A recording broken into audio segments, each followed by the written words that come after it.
Who were your favorite teachers and why? Favorite teachers, Mr. O'Malley. Siyempre, Miss Belinda Villaray, Sis Mundo. Si Mrs. Teresa Rodoban ba masungit nung high school? Sila yung mga hindi nakakalimot na mag-guide para sa akin. Si Soriano. Ang dami mong puli. Akin, game changer, si Miss Maralit, Geometry. Siya nagbago ng pananaw ko sa math. Miss Memorasyon. Kasi palagi niya akong sinesermonan. Kaya doon natauhan ako. Natutunan kong ituwid ang dapat ituwid kay Mr. Romano. Dahil tsaka naging kaibigan ko rin niya.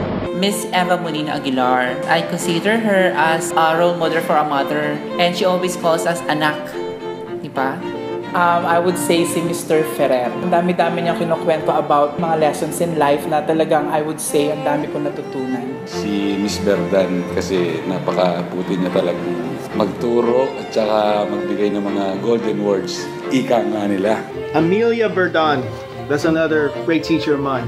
She's very compassionate. She has a heart of gold. She's amazing. Pinakaburito si Miss Berdan. Ever since nasa high school ako, siya palagi ko naaalala pag may problema ako, binabasa ko yung mga letters na binigay niya sa akin.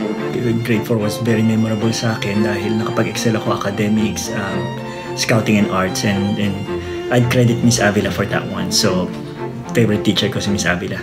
Miss Clave. Kasi grade 4 yon. Talagang nandun yung start ng pag-build ng character. At si Miss Clave yung malaking naitulong sa akin doon. Nagkaroon ng impact sa akin si Mrs. Ferrer. Marami siyang words of wisdom na shinare. So, kaya ang lakas ng impact sa akin.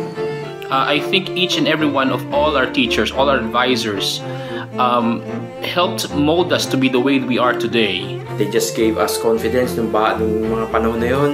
Maraming tayong kalokohan, pero I think they never lose faith in us. Antonio V. Cruz. Kasi hindi ko makakalimutan na kapag late ka na pumasok, nakapila kayong lahat dyan sa may basketball court. Tapos lahat kayo pinapalo sa puwet. And ako ngayon, hindi ako nalilate. Dahil siguro nakalakihan ko na sa kumbento, kapag nalilate ka, pinapalo ka sa puwet. And ayoko rin mapalo sa puwet. Miss Belen Pasco Ferrer. She had been the most supportive teacher I've ever had. She just seems always in control. And needless to say, she's just oozing with knowledge, charm, confidence, and her elegance. The late Miss Cora Lara, in a lot of ways, na-instill niya sa akin personally, yung talagang values ng being a convento boy. Yung principles, yung integrity, and really fighting for what you believe in. And having a purpose in your life.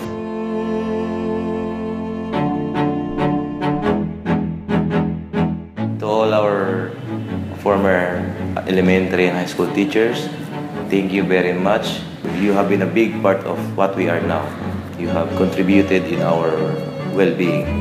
We thank you very much for all the support that you gave us. Kung nasan man ako ngayon, malaking factor, malaki kayong bagay na naibigay sa akin para doon.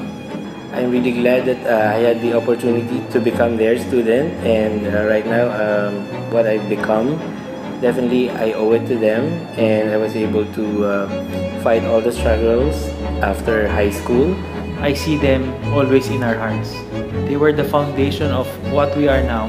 I would like to express my deepest gratitude to all my former teachers for imparting their knowledge and values to us, and for grooming us to be the person we are today, who are God-fearing, a man of integrity, and a purpose-driven individual. From the bottom of my heart, because of you, ito kami. Kami na yung mga mayayaman ngayon. From my time, who's still teaching there, I want you guys to know to just keep on doing what you guys are doing.